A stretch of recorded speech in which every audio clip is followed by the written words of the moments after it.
അനിലച്ച, മുള്ളേരിയുടെ വികാരിയച്ഛൻ ലിഖിതച്ചൻ, ബഹുമാനപ്പെട്ട സിസ്റ്റേഴ്സ്, സ്നേഹമുള്ള മാതാപിതാക്കളെ, കുഞ്ഞുങ്ങളെ, ബദിയടുക്ക ടൗണിൽ ഈ സന്തോഷത്തിന്റെയും സമാധാനത്തിന്റെയും ക്രിസ്മസ് ആശംസകൾ ഏറെ സന്തോഷത്തോടുകൂടി നേരുകയാണ്. നിങ്ങളെ സംബന്ധിച്ചും ബദിയടുക്ക ഇടവയെ സംബന്ധിച്ചിടത്തോളവും ഇന്ന് ക്രിസ്മസ് കരോൾ വർണ്ണാഭമായ വാഹനങ്ങളിൽ അത് നിങ്ങളെ കാണുവാൻ നിങ്ങളോടൊപ്പം ഈ ക്രിസ്മസ് ഈ ടൗണിൽ ആഘോഷിക്കുവാനും ഞങ്ങൾക്ക് ഇടവന്നതിന് നന്ദി പറഞ്ഞുകൊണ്ട് ക്രിസ്മസിന്റെ ഒരു ചിന്ത പങ്കുവയ്ക്കുകയാണ്. എന്ന് പറഞ്ഞാൽ ചരിത്രം അറിയാവുന്നവർക്കറിയാം, 1914 എന്ന് പറഞ്ഞാൽ ഒന്നാം ലോക മഹായുദ്ധം കൊടുമ്പിരി കൊള്ളുന്ന ഒരു കാലമാണ്. 1914 എന്ന് പറഞ്ഞാൽ ചരിത്ര വിദ്യാർത്ഥികൾക്കറിയാം, ലോകത്തെ അക്ഷരാർത്ഥത്തിൽ സങ്കടത്തിലാഴ്ത്തിയ ധാരാളം യുദ്ധക്കെടുതികളുടെ സമ്മാനങ്ങളുമായി ദുരന്തങ്ങൾ പേറിയ ഒരു കാലഘട്ടമാണ് 1914. ആ 1914 ഡിസംബർ 25 ഈ യുദ്ധഭൂമിയിൽ എന്ത് സംഭവിച്ചു എന്നതാണ് ചരിത്രം അറിയാവുന്നവർ തിരിച്ചറിഞ്ഞ മറ്റൊരു സത്യം. ജർമ്മനിയും ബ്രിട്ടനും ബെൽജിയത്തിന്റെ ഇടയിൽ വെച്ച് അവർ പരസ്പരം പോരടിക്കുന്ന യുദ്ധം ചെയ്യുന്ന ആ സമയത്ത് ഡിസംബർ 25 വരികയാണ്. ലോകത്തെ യുദ്ധത്തിന്റെ സകല തീഷ്ണമായ ആക്രമണങ്ങൾ നടന്നുകൊണ്ടിരിക്കുമ്പോൾ ബ്രിട്ടനും ജർമ്മനിയും തമ്മിൽ പരസ്പരം പോരടിക്കുമ്പോൾ ഈ ഡിസംബർ 25 എന്ത് സംഭവിച്ചു? ബെൽജിയം എന്ന യുദ്ധക്കളത്തിൽ ആ രാത്രിയിൽ പരസ്പരം ആക്രമിക്കുവാൻ ഒരുമ്പെട്ടുകൊണ്ട് ഫ്രഞ്ചുകളിൽ പതുങ്ങിക്കിടക്കുന്ന ആ യുദ്ധവീരന്മാരായ പോരാട്ട വീരന്മാരായ ഈ രാജ്യത്തിലെയും സൈനിക ഉദ്യോഗസ്ഥന്മാർ, പട്ടാളക്കാർ ഓരോ ഫ്രഞ്ചിലും പതുങ്ങിക്കിടക്കുമ്പോൾ ആ രാത്രിയിൽ അവരൊരു ഗാനം കേൾക്കുകയാണ്.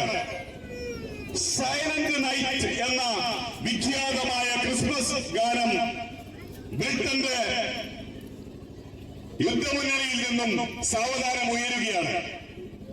ബ്രിട്ടന്റെ സൈനിക ഉദ്യോഗസ്ഥന്മാർ, പട്ടാളക്കാർ, പടത്തലവന്മാർ, സൈനിക മേധാവികൾ ഡിസംബർ 1915 ഡിസംബർ 25 അർദ്ധരാത്രി സൈലന്റ് നൈറ്റ് എന്ന ഗാനം സാവധാനം ആലപിച്ചുകൊണ്ട് ക്രിസ്മസിന്റെ സ്നേഹം പാലിലെങ്ങും നിറയട്ടെ എന്ന ആ ഗാനം ആലപിച്ചുകൊണ്ട് മെല്ലെ മുന്നോട്ട് മുന്നേറുമ്പോൾ അന്തരീക്ഷത്തിൽ സൈലന്റ് നൈറ്റ് എന്ന ഗാനം ഇങ്ങനെ അലയടിക്കുമ്പോൾ അതിനെ തുടർന്ന് ബ്രിട്ടന്റെ സൈനികർ അതിനെ തുടർന്ന് ക്രിസ്മസ് ഗാനം ആലപിക്കുകയാണ്.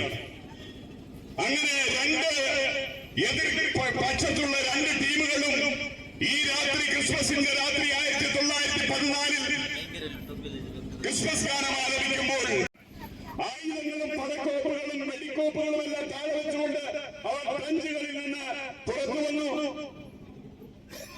അവർ പരസ്പരം ഗാനം ആലപിച്ചു, നൃത്തം ചെയ്തു.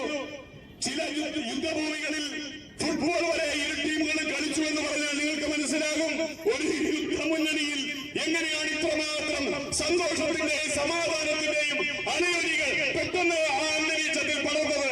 ഒരേ ഒരു കാരണം, ഉണ്ണിമിശിഹായുടെ ഗാനം, ഉണ്ണിമിശിഹായുടെ തിരുനാളിനെ കുറിച്ച്, പിറവിയെ കുറിച്ചുള്ള ഓർമ്മ അവരെ സ്നേഹത്തിലേക്ക് ലയിപ്പിച്ചു എന്നതാണ് വാസ്തവം.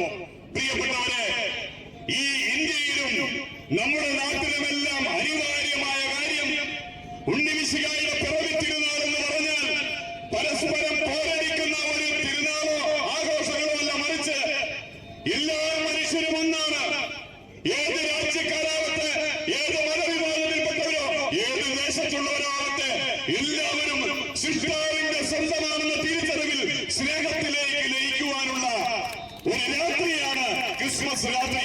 അതുകൊണ്ട് തന്നെ ഈ ക്രിസ്മസ് നൈറ്റ് ഈ നാടിനെ സംബന്ധിച്ച് കൂടുതൽ സ്നേഹത്തിന്റെ ഊഷ്മളത പങ്കുവയ്ക്കപ്പെടുന്ന, അറിയാതെ കൈമാറുന്ന ഒരു രാത്രിയാണ്. ഈ സ്നേഹത്തിന്റെ ഊഷ്മളത എല്ലാ യുദ്ധഭൂമികളിലും എവിടെയാണ് യുദ്ധം ആരംഭിക്കുന്നത് നമുക്കറിയാം. മനുഷ്യ ഹൃദയങ്ങളിലാണ് യുദ്ധം ആരംഭിക്കുന്നത്. രാഷ്ട്രത്തലവന്മാരുടെ ഹൃദയങ്ങളിലും തലച്ചോറുകളിലും ആശയങ്ങളിലുമാണ് ആദ്യം